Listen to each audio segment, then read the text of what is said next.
দেশে ও লন্ডনে আনোয়ারুজ্জামানের বিপুল সম্পদের তথ্য পেয়েছে দুদক। বিস্তারিত দেখুন প্রতিবেদনে। সিলেট সিটি কর্পোরেশনের সাবেক মেয়র আনোয়ারুজ্জামান চৌধুরীর বিপুল সম্পদের তথ্য পেয়েছে দুর্নীতি দমন কমিশন দুদক। দেশে ও যুক্তরাজ্যে তার এসব সম্পদ রয়েছে, যেগুলো আয়কর নথি ও নির্বাচনী হলফনামায় তিনি উল্লেখ করেননি বলে অভিযোগ দুদকের। যদিও এমন অভিযোগ অস্বীকার করেছেন আনোয়ারুজ্জামান, তবে এসব অভিযোগে রোববার সিলেটের আদালতে আনোয়ারুজ্জামান চৌধুরীর বিরুদ্ধে মামলা করেছে দুদক। দুদকের অনুসন্ধানকালে বাংলাদেশ নির্বাচন কমিশন সচিবালয় থেকে প্রাপ্ত নির্বাচনী হলফনামা বিশ্লেষণ করে সাবেক মেয়র আনোয়ারুজ্জামান চৌধুরীর নিজ নামে লন্ডনে থাকা স্থাবর অস্থাবর সম্পত্তি, যেমন ইলফোর্ড এসেক্সের ৪,০০০ বর্গফুটের বাড়ি, টরভেন স্ট্রিট লন্ডনের ১,৮০০ বর্গফুটের ফ্ল্যাট ও কিপলিং ইন্ডিয়ান রেস্টুরেন্টের তথ্য গোপনের প্রাথমিক সত্যতা পাওয়া যায়। এছাড়া নির্বাচনী হলফনামায় পূর্বাচনের রাজুকের বরাদ্দ করা ৫ কাঠা জমির তথ্য গোপন করেন।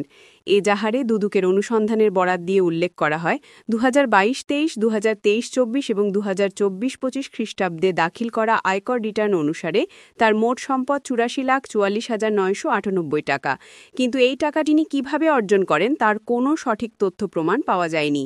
পারিবারিক ও অন্যান্য ব্যয় ১৩,২৫,০০০ টাকা এবং মেয়র পদে বেতন ও সম্মানী ভাতা বাবদ ১০,৫৩,০০০ টাকা প্রাপ্ত হন, যা গ্রহণযোগ্য। তবে মোট অগ্রহণযোগ্য নিট সম্পদ ৯৩,৪৪,৯৯৮ টাকা, যা অবৈধভাবে অর্জন করেছেন মর্মে প্রাথমিকভাবে প্রতীয়মান হয়। গত ২৮ সেপ্টেম্বর দুদক আনোয়ারুজ্জামান চৌধুরীর নামে ইস্যু করা সম্পদ বিবরণের নোটিশ জারি করার জন্য গেলে বাসা তালাবদ্ধ অবস্থায় দেখতে পাওয়া যায়।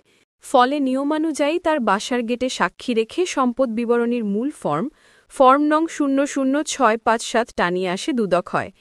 এ সময় উপস্থিত স্থানীয় লোকজন জানান, আনোয়ারুজ্জামান চৌধুরী বর্তমানে এই ঠিকানায় বসবাস করেন না, লন্ডনেই তার স্থায়ী বসবাস ও ব্যবসা বাণিজ্য আছে। রোববার সিলেট মহানগর হাকিম আদালতে এই মামলা দায়ের করেন দুদকের প্রধান কার্যালয়ের সহকারী পরিচালক আসাদুজ্জামান।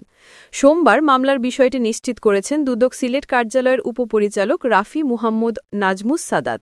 তিনি জানান, নির্ধারিত সময় সম্পদের তথ্য না দেওয়ায় কিংবা সময় বাড়ানোর আবেদন না করায় কমিশনের অনুমোদনের ভিত্তিতে দায়িত্বপ্রাপ্ত কর্মকর্তা রোববার এই মামলাটি করেন। বিধি অনুযায়ী তদন্ত ও পরবর্তী কার্যক্রম নেওয়া হবে।